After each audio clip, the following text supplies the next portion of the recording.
Welcome to the Cory Economics Report, a weekly look at financial and political topics relating to asset-based investing. Guests on this program pay no fees to appear, and guests and hosts disclose any equity interest in companies profiled. Now, the Cory Economics Report. Welcome to the weekend edition of the KE Report. Cory and Shad, your host for the weekend show. We're going to be switching up this weekend show just a little bit, because I wanted to replay a new segment that Shad and I are going to be recording every couple weeks. We're calling it the KER Market QuickTake. It's Shad and I weighing in on the markets. This week was the first one that we released on the back of the Beaver Creek conference, really just providing our thoughts on the conference, a breakdown of our meetings and any opportunities we saw from the conference. So the first two segments going to be the KER Market QuickTake. The back two segments, we're going to be circling back around to the markets for more of a broad comment and a recap of the moves this week, especially on the back of the Fed meeting. Without further ado, here is the KER Market QuickTake. Hey everyone, welcome to a KER Market QuickTake. I'm Corey Fleck. And I am Shad Markowitz. Something new that Shad and I are doing on the website, podcast, YouTube channel is we're going to be weighing in a little bit more on the market simply ourselves, sometimes giving a bit of a recap of some of our favorite interviews from a certain week or anything that's catching our eyes in the market. And really thought this week would be a good week to kick this off because Shad and I just got back from the Beaver Creek conference. We went through a lot of meetings with individual companies, but tied in with that were a lot of the other, let's say, market commentators for the sector and people that are just active in, especially the precious metals sector. But I think we all know how connected a lot of the metals opportunities and sectors are, especially when it comes down to the mid-tier and junior companies. So quick takeaway from the Beaver Creek conference. It was busy. Probably one of the busiest ones I have been to. I've been going to that conference for, I believe, close to 7 years now.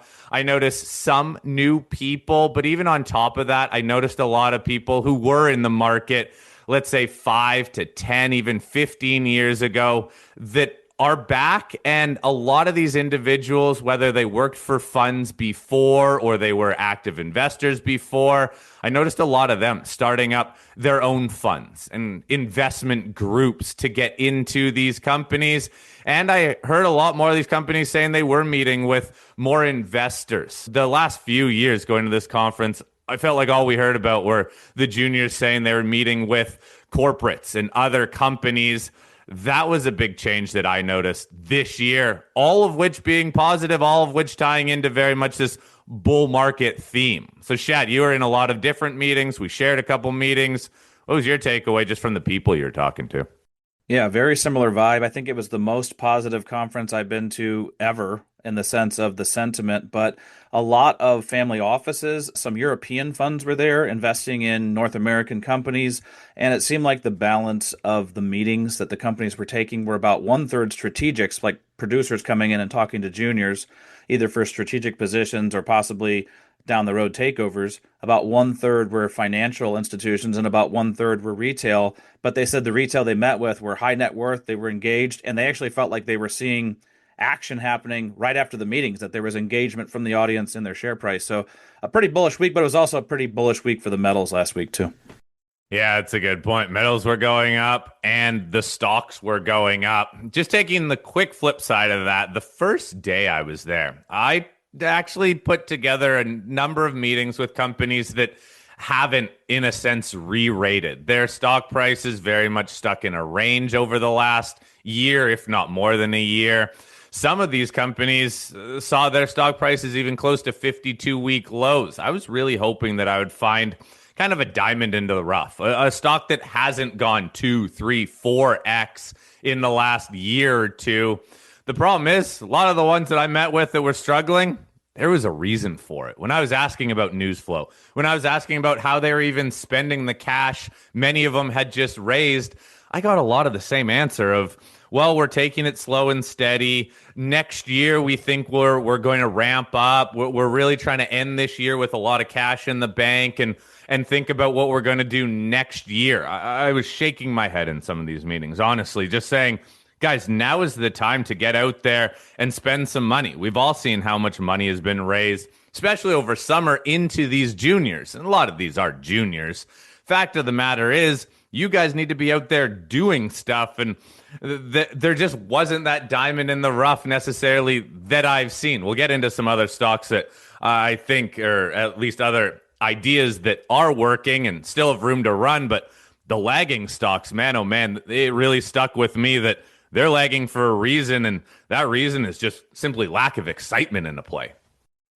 Yeah, 100%. I think the stocks not moving with these kind of metal price environment, with this sentiment, have a reason that's holding them back. Either there's some hair on the deal, or there's too much of a warrant overhang, or there's just not enough news. I think in most cases, they just don't have solid work plans.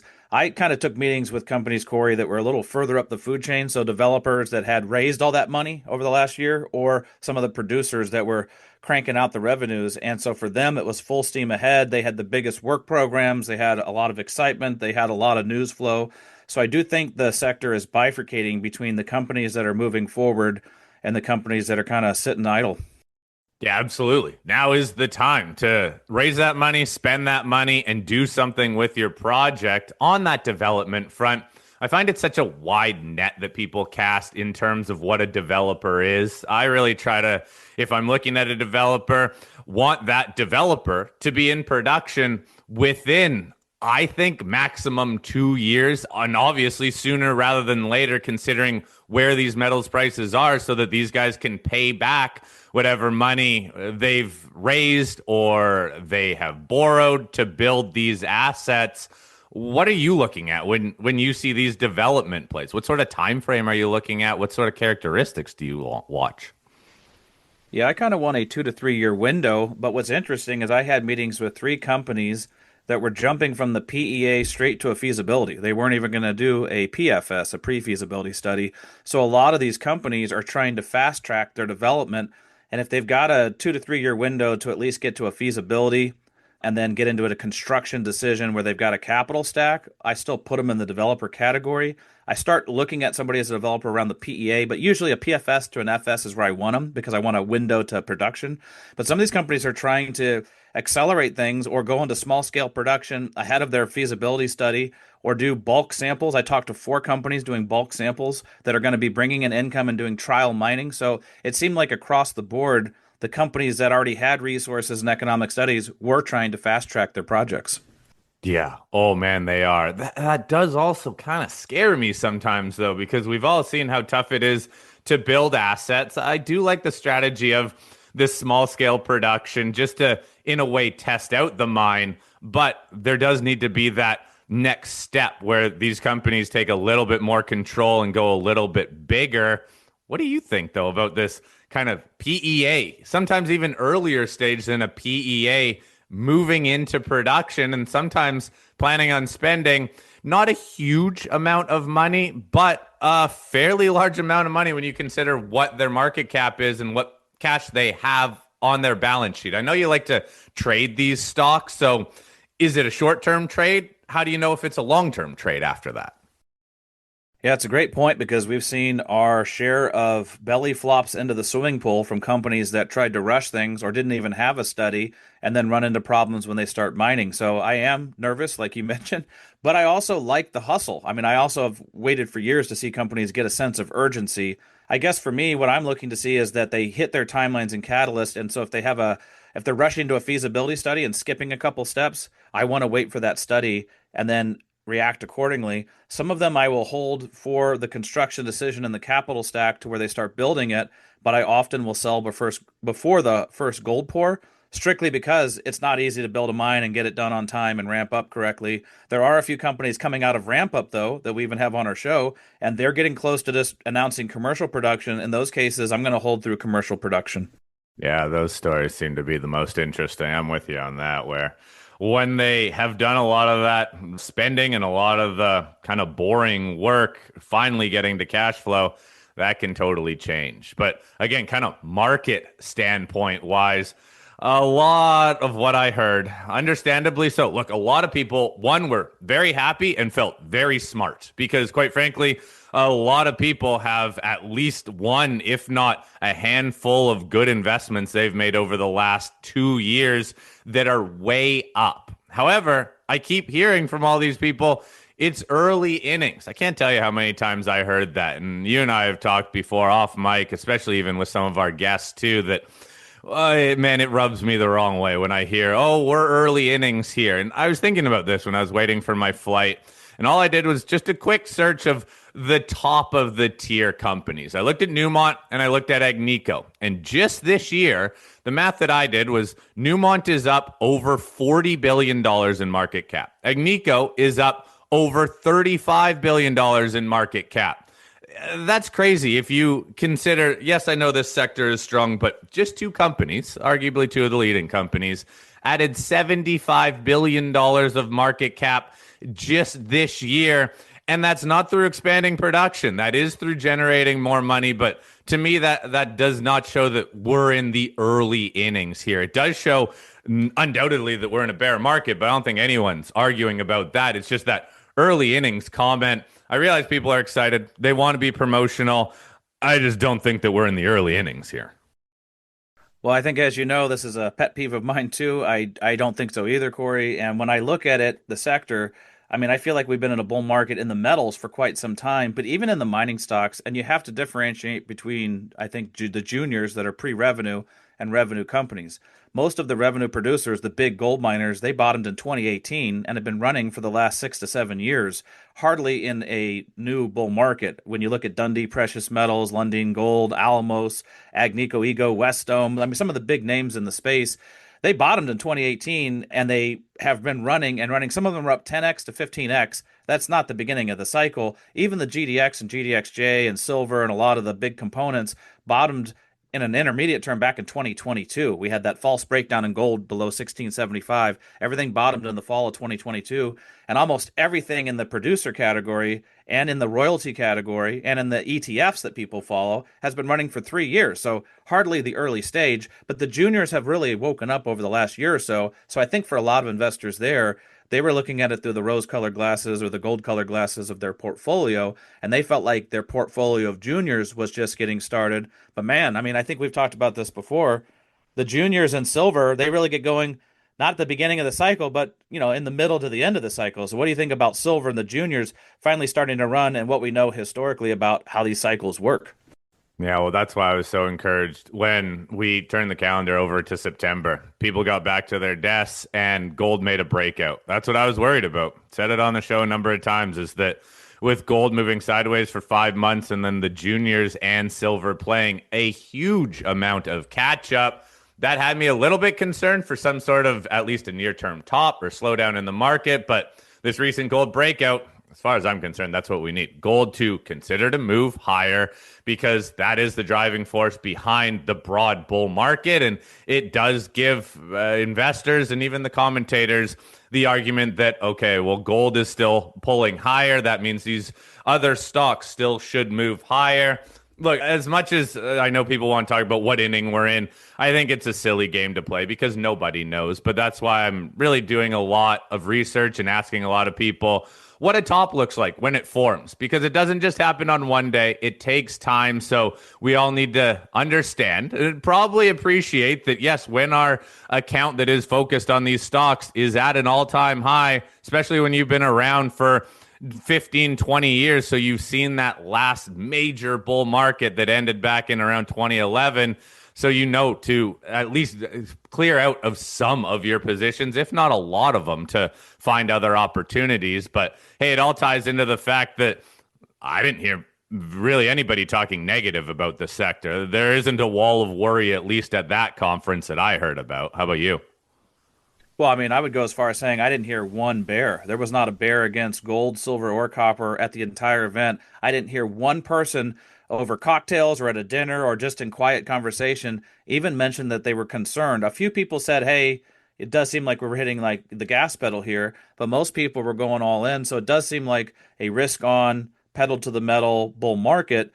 but it does concern me when everybody at a conference is all on the same side of the boat. So from a sentiment standpoint, I think you can also look at the breadth. We've talked about the BPGDM, the gold miners bullish percentage index, and that's been maxed out. We saw that the last time back in 2020 and the time before that back in 2016. So from a sentiment and market breadth standpoint, and with everything above the 50-day moving average almost across the board, just from a technical sentiment and anecdotal standpoint, I'm a little worried that we do need to cool our jets here.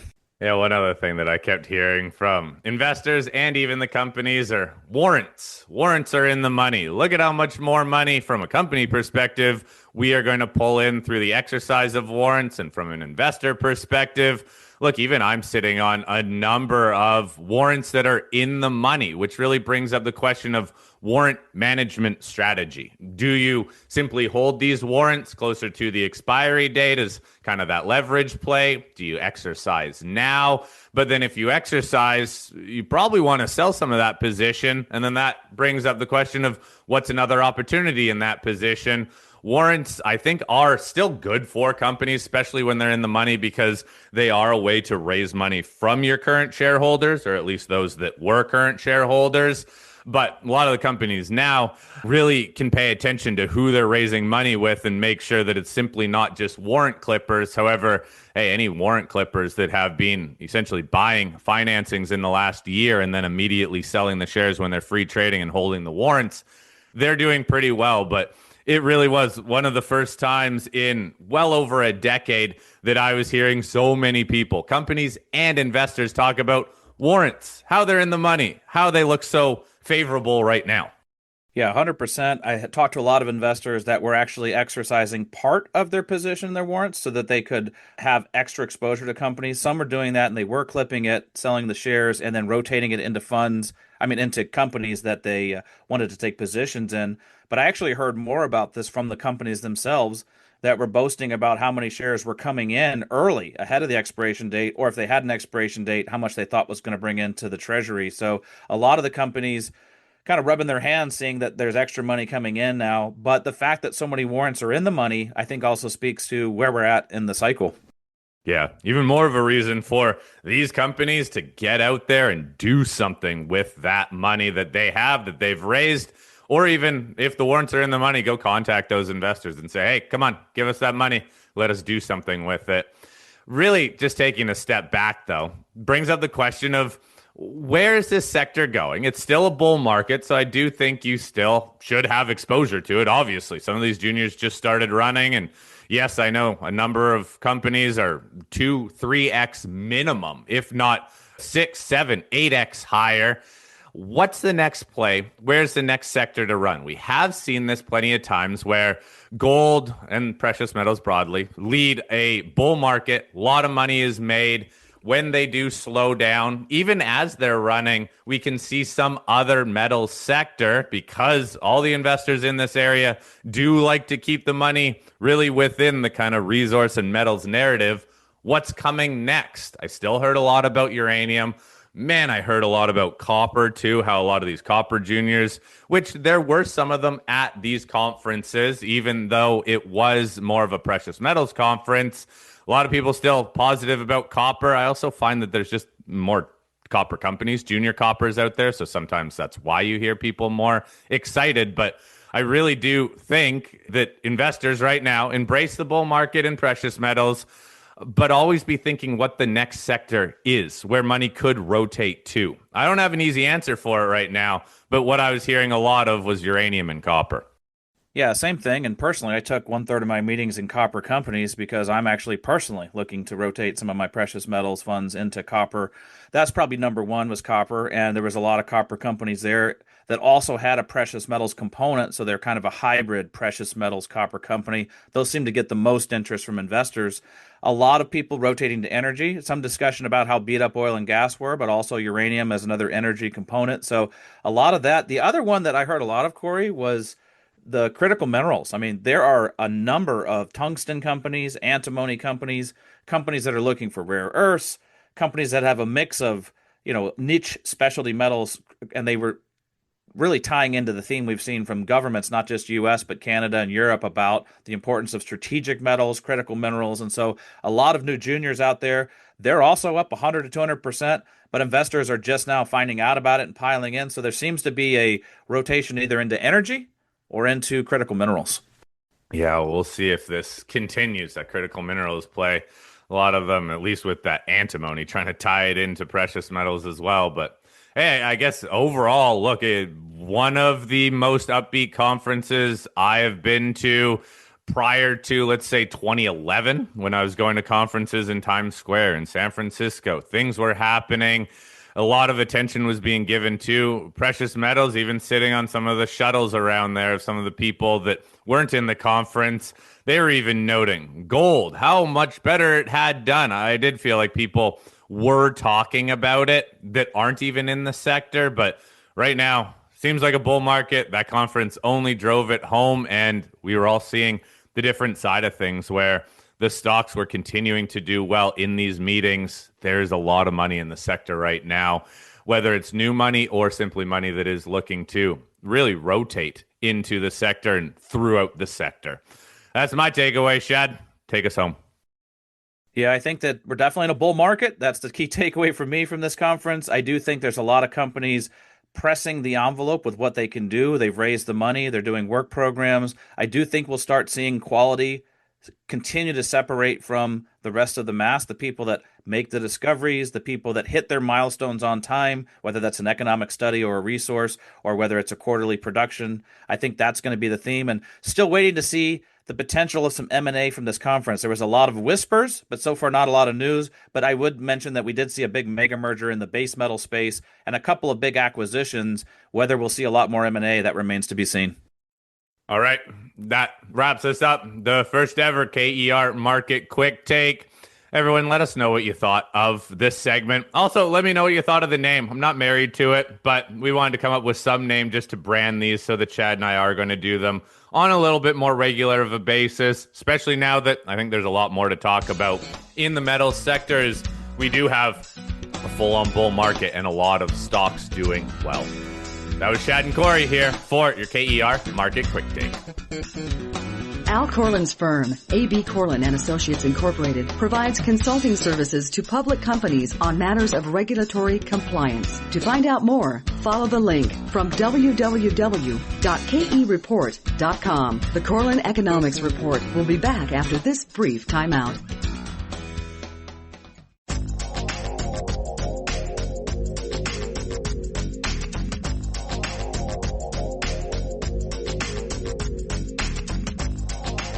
All right, welcome back. Continuing to listen to the weekend edition of the KE Report. Everyone, thanks for tuning into the first couple segments, that replay of our first ever KER Market Quick Take, where Shad and I really just shared our thoughts on the markets and what we saw at that Beaver Creek conference. We will be recording more of those because, hey, why not? We're in tune with the markets, and sometimes better just have us talk about it. That being said, back half of the show, we are now chatting with Mike Larson, editor-in-chief at Money Show. Mike, a lot for us to get to this week, news flow-wise, out of the Fed. We got the Fed rate cut, 25 basis points. They did not go 50.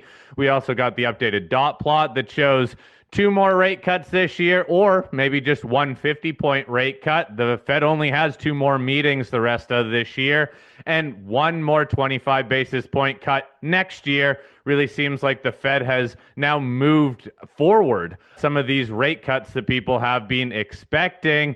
The markets just continued to melt higher. Mostly it was a non-event for markets. That being said, yes, it was priced in, and yes, we are now, it seems like, in a series of rate cuts coming from the Fed, while the rest of the world is slowing their cuts or on full-on pause.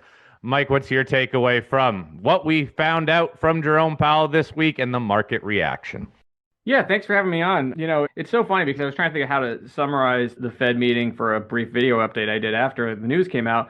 And I basically latched onto that quote. It was full of sound and fury, signifying nothing. And I say that because heading into the meeting, you know, between the Trump administration getting their guy, forcing their guy onto the board before the vote, and trying to force the other governor out based on some mortgage allegations and so on, and then just all the political pressure and everything. I mean, it was I think Timorous, the Fed whisperer at the Wall Street Journal, called it the most interesting Fed meeting in a long time or something like that, just because of all the stuff going on in the world and the political and the financial and the economic world outside of the traditional stuff that people talk about on Wall Street or focus on when it comes to the Fed. But in the end, what happened, right? The Fed didn't do nothing. It didn't cut 50. It did 25 bips, outside of Mirren asking for, 500 points of cuts or whatever he was projecting probably in that dot plot. It was basically a consensus type announcement, a consensus type move. In the press conference, Powell talked about wanting to have, insurance cuts, basically risk management is kind of how he described it. And yeah, I think, Wall Street seems to be on the same page as the Fed and expecting, a couple more cuts, 25 bip type moves, but nothing out of the ordinary, no emergency cuts, no, gosh, inflation's terrible. We're going to hold steady kind of talk. So, Wall Street got it right. The Fed, essentially did what it probably should have done. And all the other Sturm and Drang out there didn't really impact what they did. If you look at the dot plot, it is the one thing I think found kind of interesting about the Fed's projections is that they were a little all over the map. If you exclude what is probably Mirren, I mean, they're anonymous, but, his projections are for some ridiculous number of cuts that isn't going to happen. But outside of that one dot, there was a fair amount of disagreement about should there be no more cuts, there be one cut, two cuts. So, within a narrow band of a couple of cuts, the Fed is still a little bit undecided here. So I think, that the general idea of maybe a cut in October and December, and then, let's see where we're at as we roll into the new year is probably about right, barring some crazy market reaction. And I think that's why the markets were able to handle it and move past. We've been in this big picture trend of curve steepening, so short end yields falling more than long end yields because the Fed's cutting at the short end, but there's still some concerns about inflation longer term. So you're seeing the yield curve steepened, had uninverted and then steepened pretty dramatically in the last year. I don't think that trade's over. The dollar has been falling out of bed for months on end. It had the worst start to a year since 1973. A little bit of a sell by the news reaction after the Fed in this case. But longer term, I think that trend is going to be with us, falling dollar.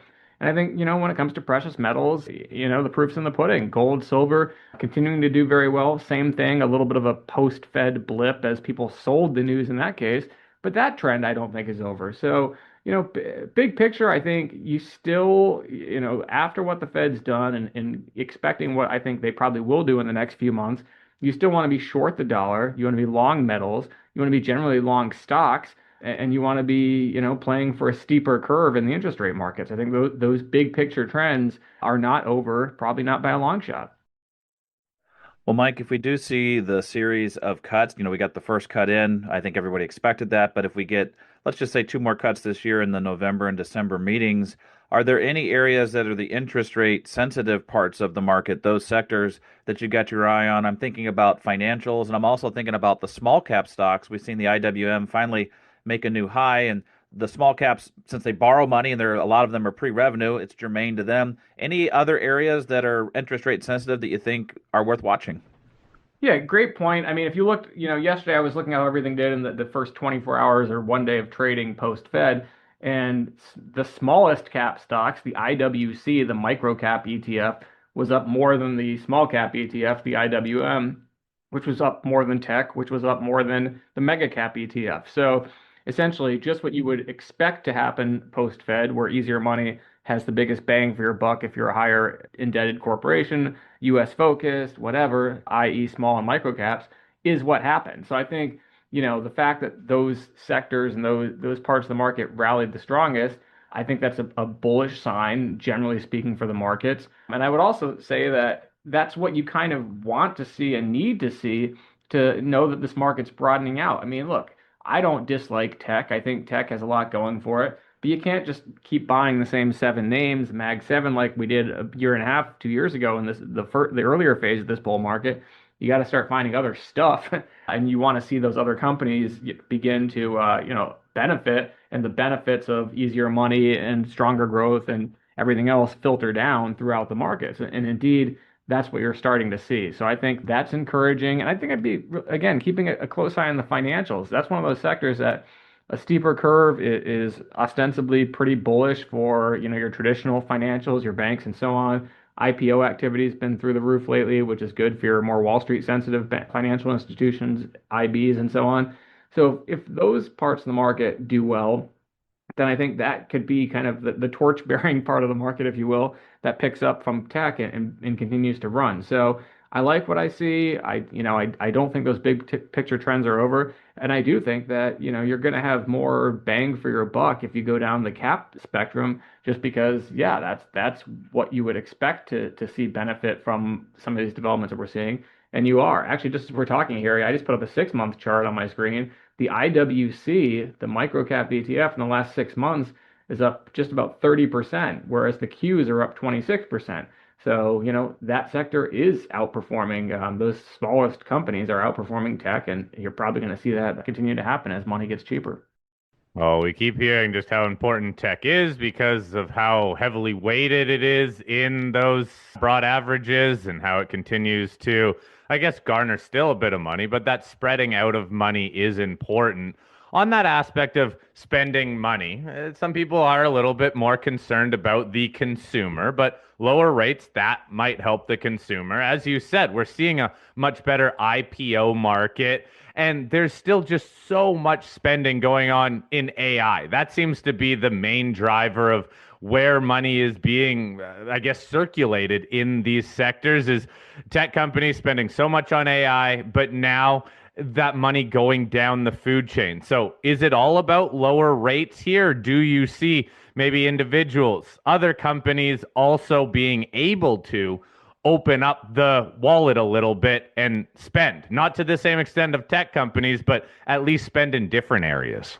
Yeah, I mean, obviously the AI spending has been through the roof, and not just directly on AI tech, but also all the stuff that enables it, whether it's the power grid, the data centers, the utilities that provide the juice, that provide, that power the computers in the data centers and so on. So like the AI spending boom, we on the podcast this past week, it was kind of a question: is it boom, bubble? Where are we at? And the general consensus there, and probably at money show events from some of the speakers that have been right about the sector that I trust, is that yeah, there's a ton of money being thrown at the sector, but the good times don't look like they're going to be ending anytime soon. This doesn't seem to be an unsustainable thing. I mean, you look at what happened to Oracle just the other day. I mean, gosh, the stock had its biggest one-day move since 1992 or something on enormous long-term contract backlog announcements.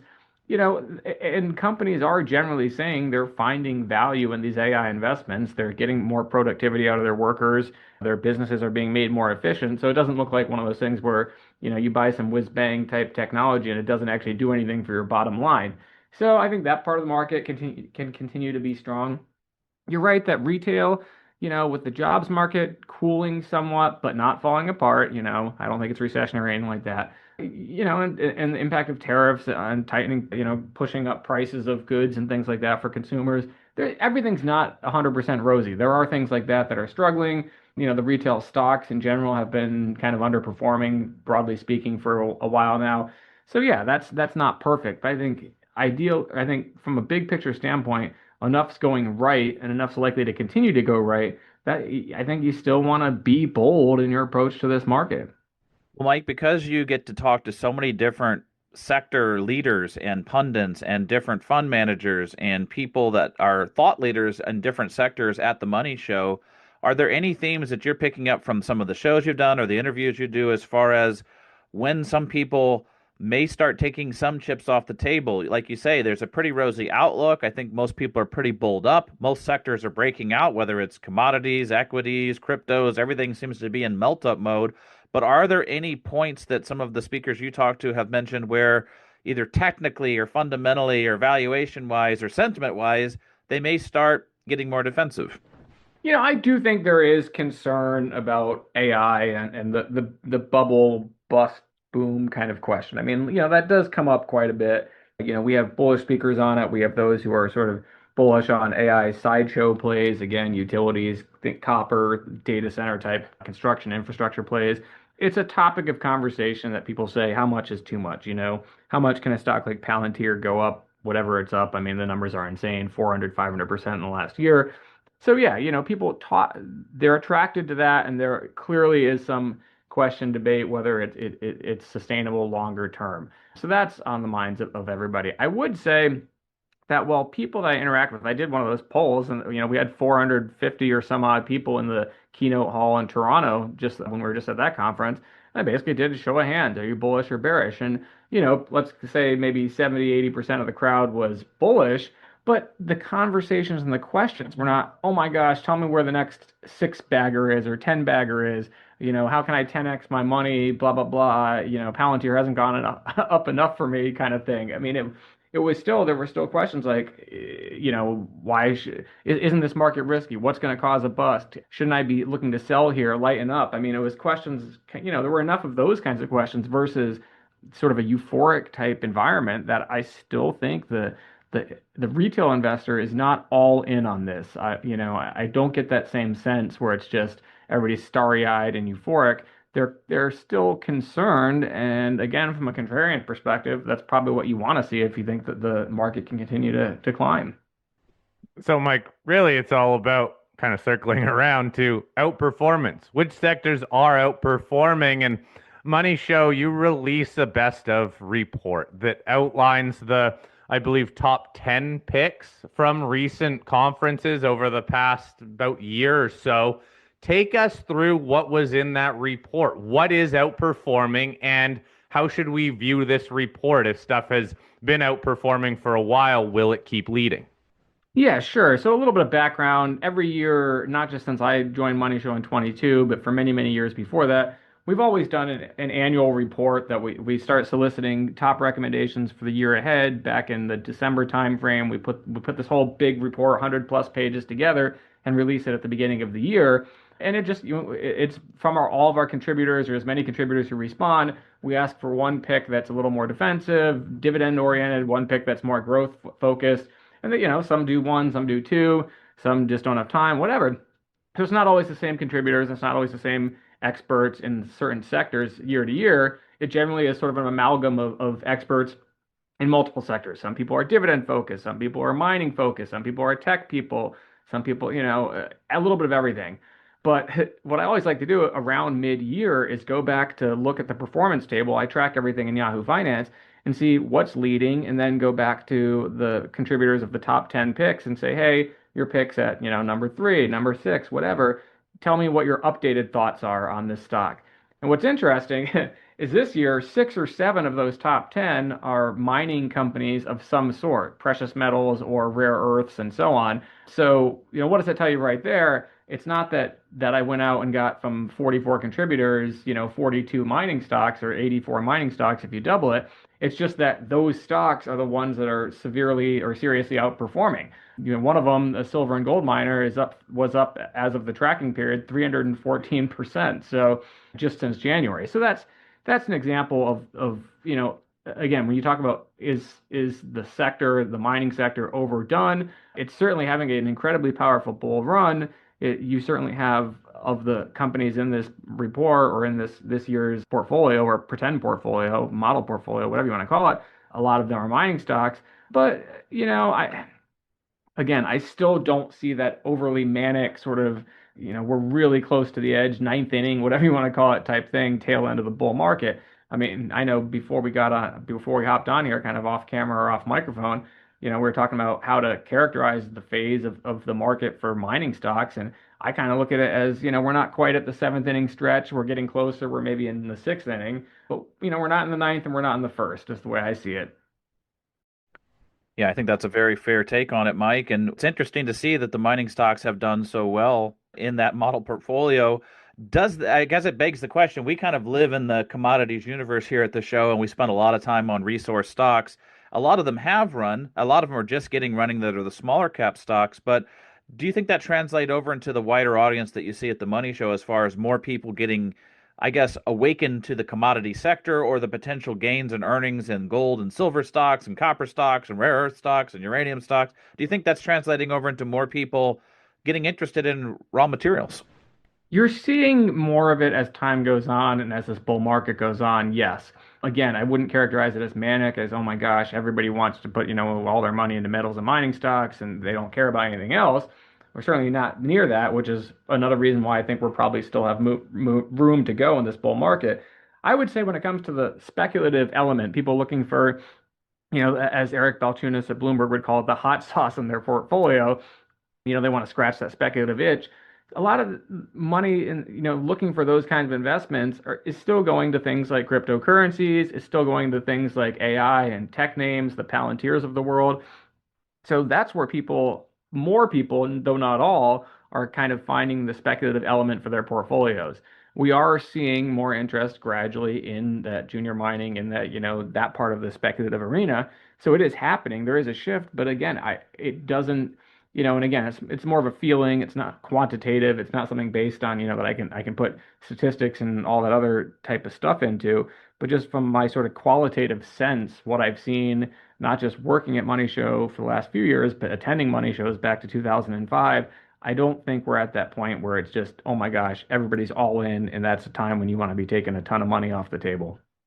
How about leadership? What are you seeing in terms of leadership? Because we definitely have seen money filter down to the juniors, but there's still a lot of solid companies. Even the majors have been making a new leg higher.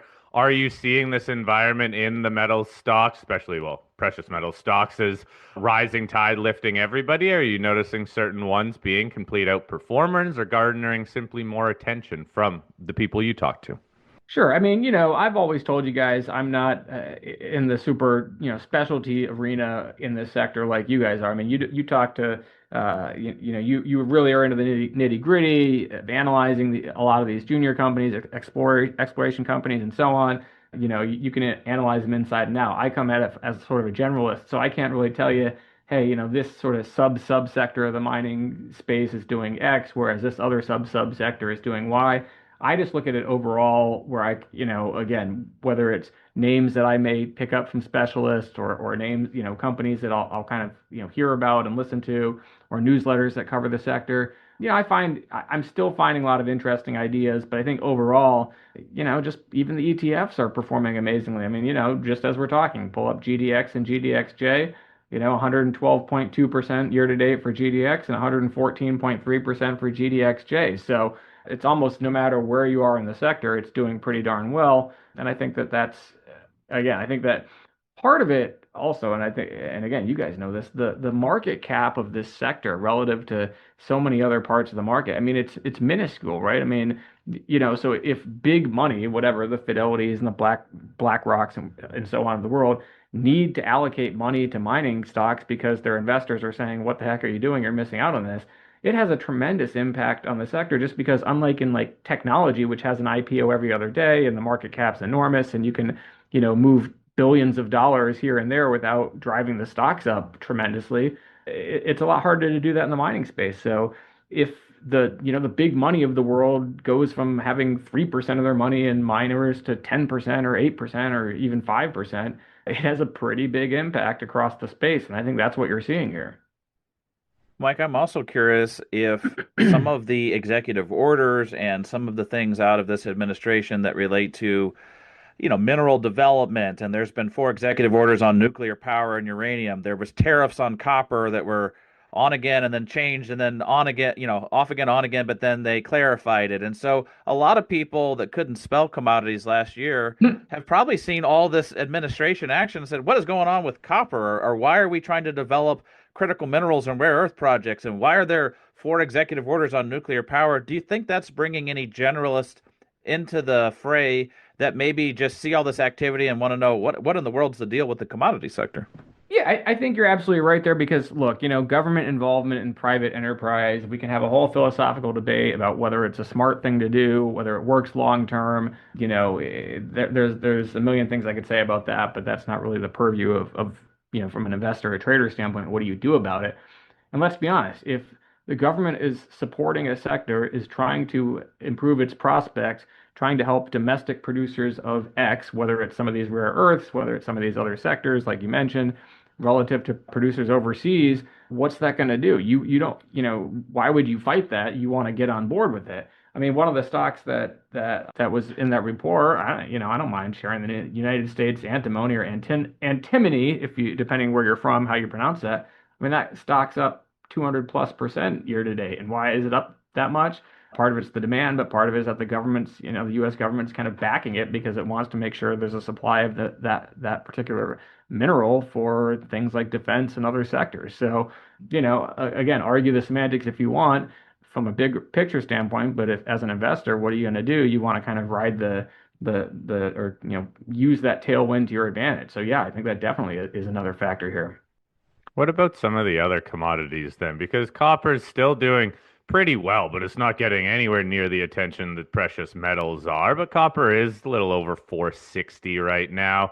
The energy sector, boy, oh boy, that's been boring, if not just straight out crappy. Crude's stuck at 62. Nat gas is back under $3. These other kind of key commodity sectors, gold and silver really is just stealing the light here. So will we see money rotate in there, or are these just going to be laggards until the true precious metals bull narrative changes? Yeah, you're right that it's definitely lagged, but even there, I would kind of argue that copper and other metals are starting to follow what the path that gold and silver blazed initially. I mean, again, as we're talking, I just pulled up COPX, the Global X Copper Miners ETF. It's up 38.7% year to date. That's not 102.9% like GDX, but it's better than a sharp stick in their eye, and it's triple the return of the S&P. Something like the PPLT, the Aberdeen Physical Platinum ETF, that's up 51.9%. Platinum, it's funny, it wasn't doing anything for a while, and 3 or 4 days after one of our speakers in Miami said, hey, this is going to be the next metal that you probably want to be involved in, boom, it started taking off, and it's continued to do pretty well since then. So, each metals market, and as you said, the difference between metals and energy, totally different dynamics on supply, demand, and pricing there. So, you have to be a little discerning as an investor and focus on the parts of the commodities and materials market that make the most sense and that have the biggest drivers. But I do think, broadly speaking, it is broadening out somewhat, and it's probably going to continue to broaden out. The copper story, again, I've got, as a generalist, and I've got a lot of people telling me, and people that I speak to on the podcast and at the events that know more about the sector. Like, look, given its conductivity, its sensitivity to building the grid and electric vehicles and all that, it's going to be something that's going to have a pretty favorable supply demand dynamic for a long time, not just buy it now because some mine got shut down or something that's short term. Well, Mike, we've talked about a lot already with the U.S. equity markets. We've talked about what's going on with the dollar on a trip lower. We've talked about the commodity sector, seeing multiple bull markets in certain areas, but other areas that are laggards. I think one of the only sectors we haven't talked about is the cryptoverse. I know you have people at the Money Show that specialize on that. What is the chatter about cryptos, particularly Bitcoin and Ethereum, but just a broader comment if you have any? Sure. I mean, I think that, it's a sector that's growing up, I guess probably the way I describe it. I mean, it's maturing, it's becoming more institutionalized. More investors are able to invest in the sector because of things like ETFs, and more investment committees that handle big money and family offices and all that and the other are, beginning to allocate to it. And I think that process is going to continue. So long term, again, if you focus at sort of the top end of the spectrum, the Bitcoin, Ethereum kind of level, you're not just trading around and what coins a little bit lower. I don't know if I'm allowed to say the word here on your podcast, but if you're focused on things that have real business cases, that have real money behind them, that the underlying blockchains and so on technology has use for other than just rampant speculation, then crypto has proven itself as being part of the financial architecture and the financial system in the US and globally. And I think that is probably going to continue to evolve. So, whereas before it was just more of like a plaything and a sideshow, I think you do want to be allocated somehow to that part of the market and, watch what's happening as the technology unfolds. But I've said it before, I'll say it again, and I'll probably say it to my dying day, that I don't think it replaces entirely in a portfolio, the whole digital gold versus actual gold or asset class. I don't think it replaces that because there's different attributes that both have, and there's different uses that both have. So, I don't think we'll ever get to the point where it completely replaces that part of your portfolio that, or the benefits that you get from things like precious metals vis-a-vis crypto. What about the whole use case of crypto or the blockchain? We've been hearing about it really since Bitcoin came out, is that blockchain is going to change the way we transact, the financial world, even in terms of contracts. It seems like that's still, again, being touted, but hasn't really come to fruition or taken over any industry. Do you see the whole use case transactionally wise for it? Yeah, I mean, I think that, there are things that technology itself can improve. I mean, one of the speakers that in Miami talked about trying to use blockchain technology to, make it easier to buy and sell and property and transfer ownership and make sure you record transfers of ownership in real estate much better than the current system, which is, god awful and focused on paper and scanning and all this, faxing things here back and forth. So, I think that there's things like tokenization of assets, buying fractional shares of different kinds of asset classes that you can, use blockchain technology to make that process easier. There are things like that I think, are real, actual things you can use the technology for. And again, I'm no expert. Just like I told you guys earlier, I'm not going to be able to read a drilling report and get the same thing take away the same thing from that you guys would as being experts in the space. I'll say the same thing about crypto. I'm not going to be able to tell you every little nitty gritty thing that, this particular token or crypto, the underlying technology for that one, how it's different from another, but I'll follow the experts and I'll read the experts and I'll listen to the experts who do know, and then hopefully take away some, investable nuggets from that. Well, Mike, with that caveat, have you heard any speakers talk about the emerging trend of more and more companies holding Bitcoin on their balance sheets and kind of being a crypto repository, and or the crypto mining companies? There's about a dozen of them now. And so between those two things, those are equities that people can trade kind of outside of the sphere of the cryptos themselves. Any thoughts on either of those markets, the crypto repositories or the crypto miners? Yeah, again, we might be getting a little into the weeds there and out of my area of expertise. I'll just say simply that if more companies are putting it on their crypto, different, whether it's Bitcoin, Ethereum, or some of these other, high-level crypto projects, tokens, if more companies are putting it on their balance sheet as balance sheet asset, whereas before they might have just owned treasuries or corporate bonds or other, stores of value, the fact that money is migrating into there, and it's not just, this high risk money and people, gambling a few $100s on something. It's companies investing multi-billions of dollars on and putting this stuff on their balance sheet. What does that tell you? That's just another form of the institutionalization of this part of the market and the acceptance in this part of the market. And so, it just speaks to the fact that this is an asset class that's going to be around and something that you can capitalize for a long, long time. All right, enough said, Mike. Thank you so much for joining us on this weekend show. Again, Mike Larson, editor-in-chief at Money Show. Visit our website, podcast, YouTube channel. Click the link in the show notes. That's where you can learn more about the upcoming Money Show, where Shad and I will be going to the February one in Las Vegas. We'll have more news about that as that show approaches. Everyone, thanks for tuning in to this weekend show. Keep in touch with Shad and I through email. We love hearing from each and every one of you. And be sure to go back through our website, podcast, YouTube channel, and Substack page to listen to all the daily editorials and company updates that we release throughout the week. Everyone, thanks for tuning in. Have a great rest of your weekend. Great. Thanks, guys. Take care.